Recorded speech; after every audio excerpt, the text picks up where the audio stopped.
A paz de Cristo seja com todos e com todas também. É uma enorme satisfação estar nos estúdios da Rádio Farol FM 90.7 para transmitir a palavra de Deus nesse exato momento. Eu tenho uma palavra do Senhor para o seu coração nessa noite. Glória a Deus. Eu quero partir do princípio que todo pai aqui na terra, ele é carinhoso com os filhos. Pai de verdade, porque existe muito pai naca e muita mãe desnaturalizada.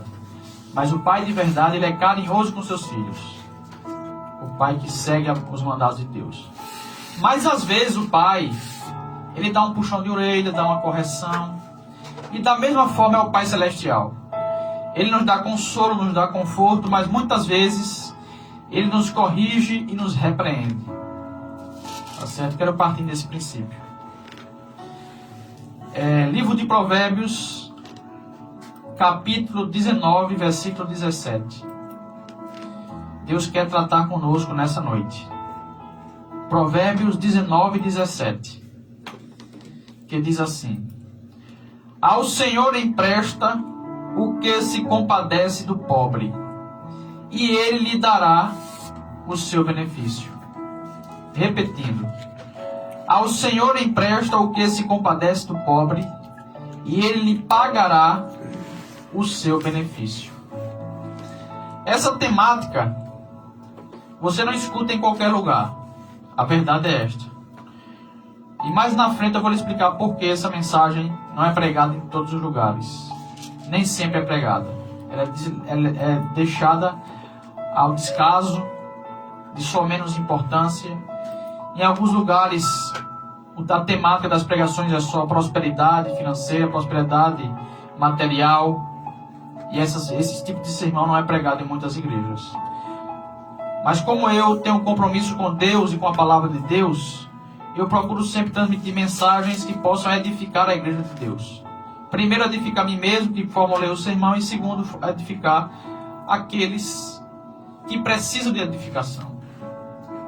Então, observe que o versículo 17 do capítulo 19 de Provérbios diz que ao Senhor empresta o que se compadece do pobre.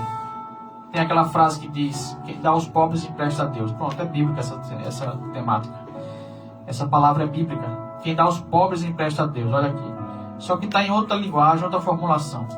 Ao Senhor empresta o que se compadece do pobre, e Ele lhe pagará o seu benefício. O tema do meu sermão nessa noite é a verdade bíblica sobre a caridade. Caridade. Tá certo? Quero falar sobre a caridade nessa noite. O que vem a ser caridade? Caridade é o ato pelo qual se beneficia o próximo, especialmente os pobres e desprotegidos. Veja só que definição de caridade.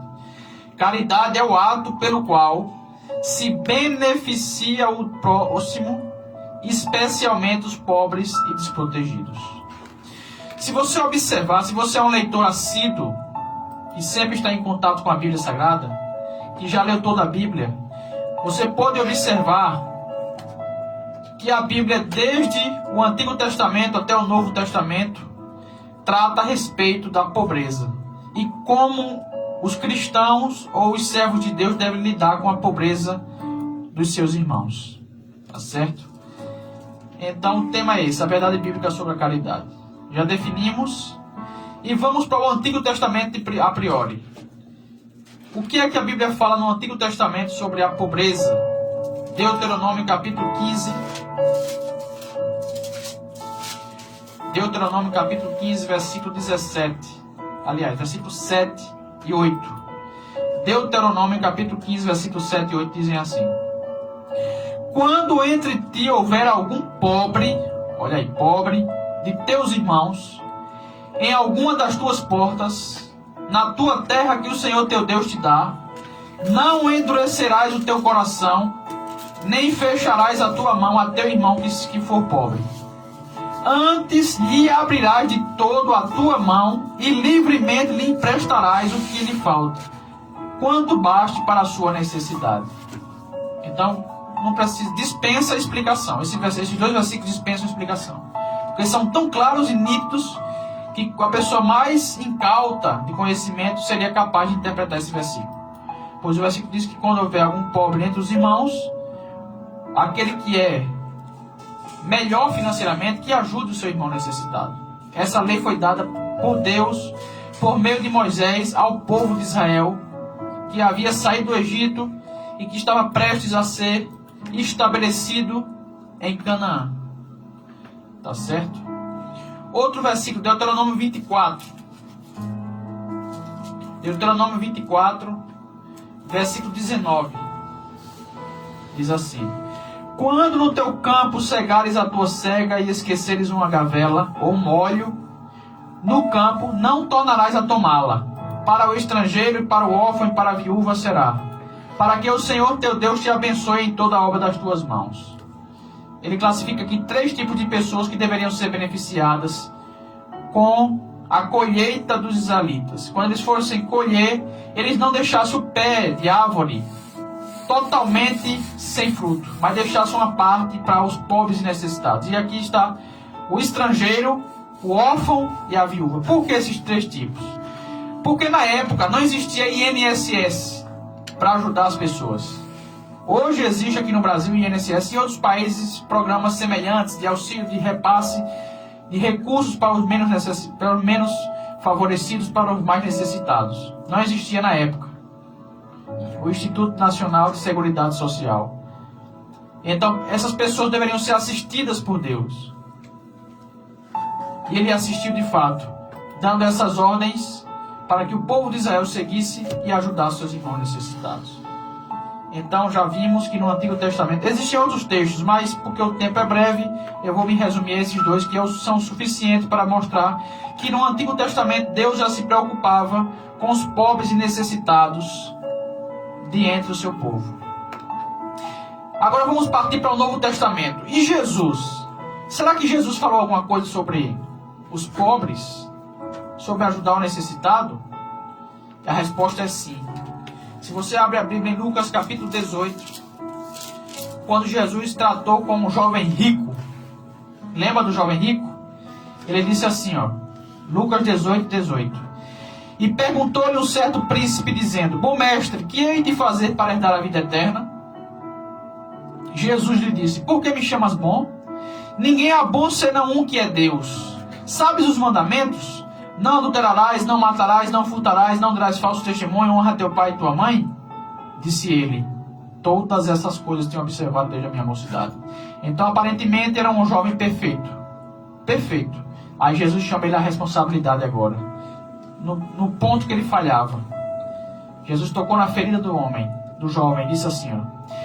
E quando Jesus ouviu isso, disse: ainda te falta uma coisa. Vende tudo quanto tens, reparte-o pelos pobres e terás um tesouro no céu. Depois vem e segue-me. Mas ouvindo ele isso, ficou muito triste, porque era muito rico. E vendo Jesus que ele ficara muito triste, disse: quão dificilmente entrarão no reino de Deus os que têm riquezas. Está vendo aí? Algumas pessoas pegam esse texto e tratam ele de forma alegórica, ou seja, figurada. Mas esse texto, Lucas 18, 18 em diante, é um texto literal. É para ser pegado ao pé da letra. Por quê? Algumas pessoas entendem esse texto como se Jesus tivesse feito só um teste com esse homem, fazendo um teste com ele para ver se ele abria a mão. Mas na realidade, Jesus, queria que de fato esse jovem vendesse realmente e repartisse com os pobres.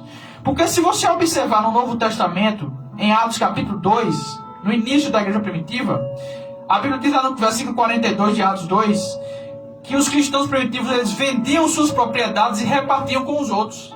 Então, o que é que Jesus queria dizer com esse jovem? Para você, jovem, ele não disse com essas palavras, mas dá a entender isso. Para você, jovem, se você quiser fazer parte, quando eu subir para o céu, da igreja primitiva aqui na terra, você tem que repartir os seus bens, porque a igreja primitiva vai fazer isso também. Então não é alegórica essa passagem, é literal. É literal, pé da letra. Ele queria sim que o jovem vendesse. Ele não fez um teste apenas, ele queria que o jovem vendesse. Porque para fazer parte da igreja primitiva, eles teriam que vender suas propriedades e repartir entre os pobres, os mais necessitados. Então Jesus ensinou a esse jovem pelo menos 3 coisas: desapego, ensinou empatia ou seja, sentia a dor do próximo, e ensinou como ganhar galardões. Porque ele disse, vai, vende tudo que tem e terás um tesouro nos céus. Então ele aprendeu a desapegar-se dos bens materiais, não pôr seu coração nas riquezas, aprendeu a ter empatia, sentiu a dor do próximo e aprendeu a ganhar galardão diante de Deus por meio da prática das boas obras. Tá certo? A igreja primitiva fazia isso, como eu já citei, Atos capítulo 2, versículo 42 a 45. Se você ler em Romanos capítulo 15, versículo 25 a 28, se você ler 1 Coríntios 16, 1 a 3, se você ler 2 Coríntios capítulo 8 e capítulo 9, esses 4 textos mostram que o apóstolo Paulo, pelo menos os 3 textos, Romanos, Coríntios e 2 Coríntios, mostram que o apóstolo Paulo fez uma coleta. Ele coordenou uma coleta de ajuda aos necessitados para os pobres dentre os cristãos que estavam em Jerusalém. Ele ordenou que as igrejas fizessem no dia de domingo, no primeiro dia da semana, repartissem os seus bens, separassem uma ajuda para ajudar os pobres de Jerusalém. Essas 3 coletas foram feitas e Paulo elogiou os macedônios da Acaia, porque eles favoreceram certamente os cristãos que estavam necessitados. Tá certo? Agora Jesus deu um princípio para a ajuda. Lucas capítulo 14, versículo 12. Olha o princípio da ajuda. Lucas 14, 12. E dizia também ao que eu tinha convidado: quando deres um jantar ou uma ceia, não chames os teus amigos, veja bem, nem os teus irmãos, nem os teus parentes, nem vizinhos ricos, para que não suceda que também eles te tornem a convidar e te seja isso recompensado. Mas, quando fizeres convite, chama os pobres, aleijados, mancos e cegos, porque eles não têm INSS. Só faltou colocar isso aqui, o Lucas. Porque eles não têm INSS. E serás bem-aventurado, porque eles não têm com que tu recompensar, mas recompensado serás na ressurreição dos justos. Ou seja, o princípio aqui de Jesus é o seguinte: quando você for dar uma festa, ou quando você for ajudar, priorize os necessitados. Porque veja só, você diz assim, eu ajudei fulano, mas você deu um presente no aniversário de fulano, mas esse fulano é bem de vida e vai poder lhe dar outro presente de volta quando você completar ano. Então você não ajudou fulano. Você não fez uma boa ação, porque fez uma boa ação entre aspas. Porque a recompensa sua já teve na terra, porque o teu irmão te recompensou dando de volta outro presente a você. Mas quando você for ajudar, você procura os necessitados. Os mais necessitados. Tá certo? Porque eles não têm como te recompensar e Deus é quem vai te recompensar por eles. Este é o princípio da ajuda. É o que está em Lucas 14, versículo 12 a 14. Esse é o princípio de Jesus Cristo. Quem foi que já viu isso na terra acontecendo? O irmão fazia, eu vou dar uma festa hoje e chamar os mendigos, os mal cheirosos, os leprosos, os aleijados. É muito difícil a gente ver isso acontecendo. Eu, pelo menos, nunca vi acontecendo isso. Mas foi Jesus que ensinou. É uma lei que foi esquecida durante a história da humanidade. Uma lei esquecida. Mas foi Jesus que partiu desse princípio. Tá certo? Em quinto lugar, eu quero falar sobre outras religiões que têm a prática das boas obras como princípio fundamental de fé deles. Por exemplo, o Espiritismo. No livro do Evangelho segundo o Espiritismo, no Evangelho conforme o Espiritismo, capítulo 15, lá está escrito, foi escrito por Allan Kardec. O nome de Allan Kardec em francês era Léon Hippolyte Denisard de Rivail. Ele foi o mentor do Espiritismo, quem fundamentou o Espiritismo, quem formulou as leis, as regras, os livros. Então, no seu livro, capítulo 15, Evangelho segundo o Espiritismo, ele falou, Allan Kardec, que fora da caridade não há salvação. Porque ele partia do princípio que a caridade é um meio de evolução. É um meio de evolução. Veja como eles tinham a caridade como importante. O islamismo, que foi a religião fundada por Maomé, que tem Alá como Deus, que são os muçulmanos. O islamismo, eles têm 5 pilares como base da sua religião. E entre esses 5 pilares, a caridade é uma delas. Quais são os 5 pilares da religião islâmica? Fé, oração, jejum, Aí, em quarto lugar, caridade. E quinto, peregrinação. A peregrinação é que eles estabelecem que os muçulmanos têm que ir pelo menos uma vez na vida a Meca. Peregrinar até Meca pelo menos uma vez na vida. E eles têm a caridade como um dos 5 pilares da sua religião. Veja como eles consideram a caridade como importante. Então, se o Espiritismo considera, o Islamismo considera e outras religiões consideram, porque os cristãos têm se esquecido da caridade. É uma chamada à atenção esse sermão. Por que os cristãos têm esquecido da caridade? Por que os cristãos têm colocado isso como de sua menos importância? A caridade é importante e vou mostrar mais outras coisas aqui para lhe chamar a atenção. Ponto 6. Tiago, capítulo 2, versículo 14. Veja o que Tiago falou sobre a caridade. Caridade no sentido de boas obras. Veja o que ele falou em Tiago, capítulo 2, versículo 14. Esse Tiago era meio irmão de Jesus Cristo. Então aprendeu com Jesus a ensinar isso aqui. Tiago 2 e 14. Meus irmãos, que aproveita se alguém disser que tem a fé e não tiver as obras? Porventura a fé pode salvá-lo? Você diz assim, eu vou ser salvo pela minha fé. Eu vou ser salvo pela fé, pela graça. Aí Tiago está dizendo aqui que você diz que tem fé, mas ele mostra a fé dele pelo meio das suas obras. Tá certo? Então a fé sem as obras é morta. A fé sem as obras é morta. É tão sério que a carta de Tiago, quando estava sendo estabelecido o cânon do Antigo Testamento e do Novo, da Bíblia Sagrada mais exatamente, dos 66 livros, quando estava sendo estabelecido, eles contestaram para tirar a carta de Tiago, para não fazer parte da Bíblia. Exatamente por causa desses versículos aqui, de fé sem as obras. Porque eles achavam que as obras não salvavam. Mas Tiago considera como a fé, as obras salvam, porque é as obras que mostram que você tem fé. Porque fé é uma coisa intelectual. E obra é uma coisa prática. A fé você não vê, mas as obras você vê. Então, para você ver a sua fé, você tem que mostrar por meio das obras. A fé visível é por meio das obras. Então, eles contestaram, não quiseram que Tiago fizesse parte do cânon da Bíblia, fizesse parte do livro da Bíblia. Mas acabou fazendo, e graças a Deus está aqui para nos ensinar. E o versículo 15 do capítulo 2. E se o irmão ou a irmã estiverem nus e tiverem falta de mantimento cotidiano, e algum de vós lhe disser, ide em paz, aquentai-vos e fartai-vos, e lhes não deres as coisas necessárias para o corpo, que proveito virá disso? Você vê um irmão necessitado, bate na tua porta, ou senta na banca da igreja ao teu lado, tu estás todo arrumado com roupa nova, paletó novo, gravata nova, sapato novo, calça nova, camisa nova, dinheiro no bolso, conta bancária gordinha, e o teu irmão de sandália havaiana, uma sandália de um cor de um e cor de outro, uma roupa maltrapilha, padecendo necessidade, só não está passando fome porque o governo dá esse auxílio aí de 90 reais, a Bolsa Família, e você vê teu irmão necessitado e tu não faz nada com ele. Aí diz aqui, ó, que proveito virá disso? Tu está fazendo o quê? Tu não está fazendo nada. A tua fé é em vão. A tua salvação não existe. Tua fé é em vão, porque tua fé tem que ser mostrada por meio das boas obras. Tá certo? Assim também a fé, se não tiver as obras, é morta em si mesma. Mas dirá alguém, tu tens a fé e eu tenho as obras. Mostra-me a tua fé sem as tuas obras, e eu te mostrarei a minha pelas minhas obras.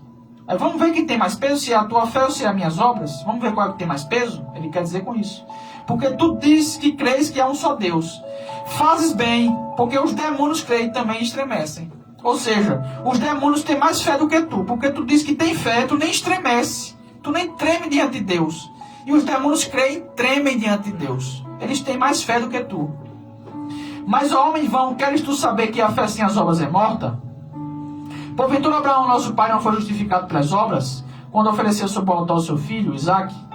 Bem vês que a fé cooperou com as suas obras e que pelas obras a fé foi aperfeiçoada. Versículo 25. E de igual modo Raabe, a meretriz, não foi também justificada pelas obras, quando recolheu os emissários e os despediu por outro caminho? Porque assim como o corpo sem o espírito está morto, assim também a fé sem as obras é morta.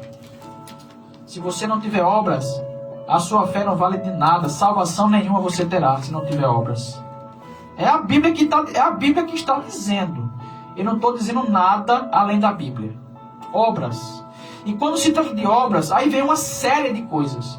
Você pode dar mantimento para um irmão necessitado que está com fome. Você pode dar vestimenta. Você pode dar remédio para quem está doente. Pagar um exame de saúde. Levá-lo para um hospital com o seu carro. Você pode fazer um monte, visitar um enfermo nas suas necessidades. Visitar um presidiário nas suas necessidades. É assim, isso é obras. Tá certo? Veja como é sério. Mateus 25. Esse é o que é o texto mais sério de todos. Mateus 25. Diz que Deus excluirá dos céus aqueles que não praticam boas obras. É a Bíblia, é Jesus que falou. Veja. 25:41 de Mateus. Então dirá também aos que estiverem à sua esquerda: apartai-vos de mim, malditos, apartai-vos, malditos, para o fogo eterno preparado para o diabo e seus anjos. Por que eles vão para o inferno? Por que eles vão para o fogo eterno? Porque tive fome e não me deste de comer.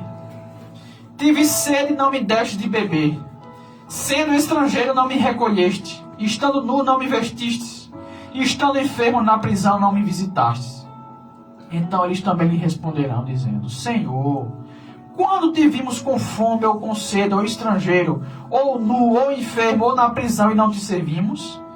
Então lhe responderá, dizendo: em verdade vos digo que quando a um destes pequeninos o não fizestes, não o fizestes a mim. Irão estes para o tormento eterno, mas os justos para a vida eterna. Olha aí. 2 horas de oração, 2 horas de jejum, os teus momentos de ir à igreja, pode ser que sejam inválidos, quando for pesado as obras da balança. Tens obras? Se não tem obras, tua fé é morta. E a Bíblia está dizendo aqui, que são colocados no fogo do inferno, aqueles que não praticam boas obras. É como eu disse no princípio, é um sermão que não se prega em todas as igrejas, mas a verdade está sendo dita. Se você tiver outra interpretação para isso, você me apresente depois, porque eu só vejo essa interpretação na Bíblia. Texto mais claro do que Tiago, do que Mateus 25, do que Tiago 2:14, Mateus 25:41, eu não vejo mais claro do que esse. Para a prática das boas obras, para a condenação para quem não pratica. Dizendo que a fé sem as obras é morta e que aquele não pratica para um necessitado será excluído do reino dos céus. Veja o que diz Provérbios 21:13. O que tapa o seu ouvido ao clamor do pobre, também clamará e não será ouvido. Ponto final. O que tapa o seu ouvido ao clamor do pobre, também clamará e não será ouvido. Ou seja, se você não ajuda o seu irmão necessitado quando ele precisar de você, você também vai precisar e Deus não vai te ouvir. Deus não vai ouvir tua oração. Então, pode ser que um motivo de Deus não responder as tuas orações, de você estar pedindo sempre, mais de ano, e não ter sido respondido, é porque você fecha a mão para o necessitado. Essa é uma lei, essa é uma doutrina, esse é um ensinamento que precisa ser pregado. Porque temos muitos irmãos necessitados no nosso meio. Essa lei, essa doutrina, esse ensinamento não ficou ultrapassado na história. Não é ultrapassado, não é antigo, não é antiquado. É uma doutrina atual. Porque temos muitos irmãos necessitados na nossa igreja. Muitas pessoas necessitadas, até vizinhos nossos. Você é vizinho de uma pessoa carente e não faz nada por ela. É certo que tem pessoas que não têm condições mesmo de ajudar, que já precisam de ajuda.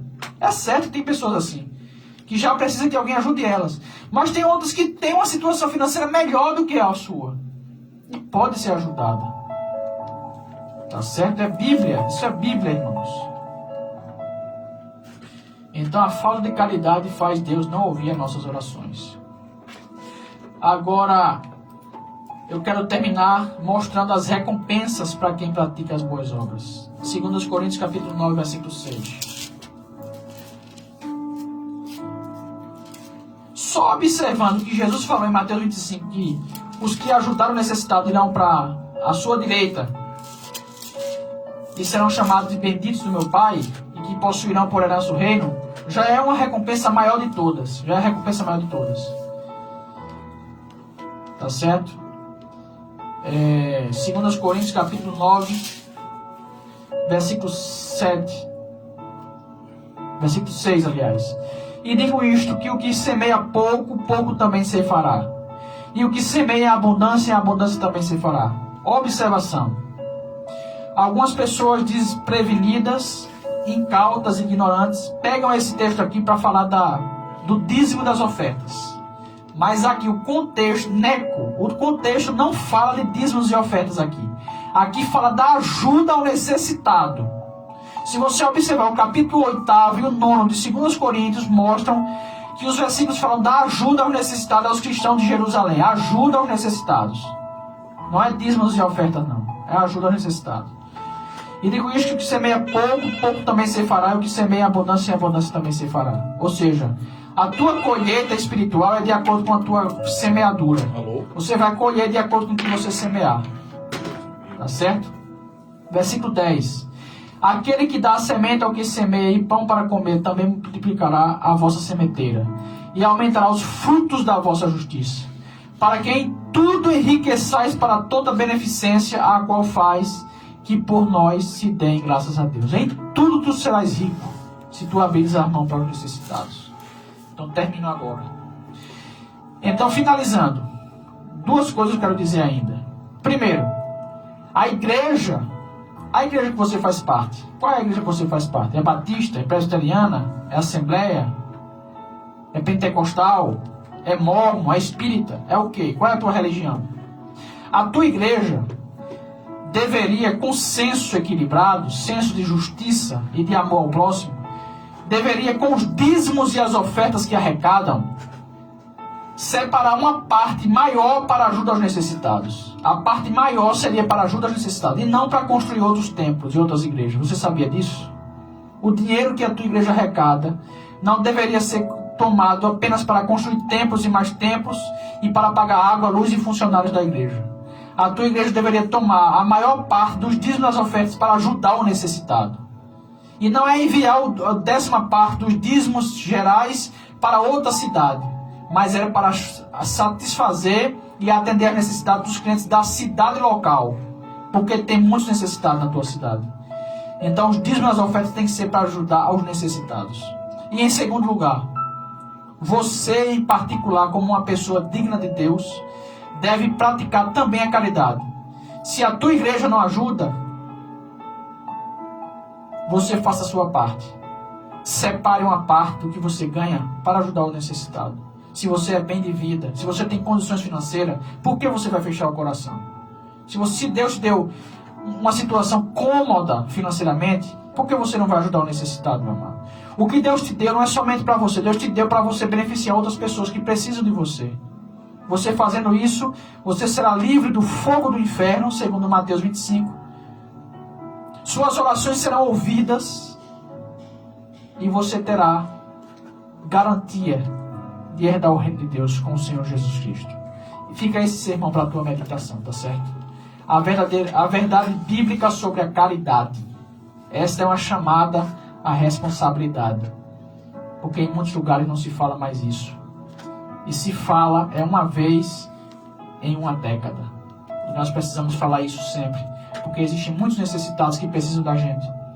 E quem tem condições financeiras, ajude. Que Deus abençoe a todos em nome de Jesus. Amém.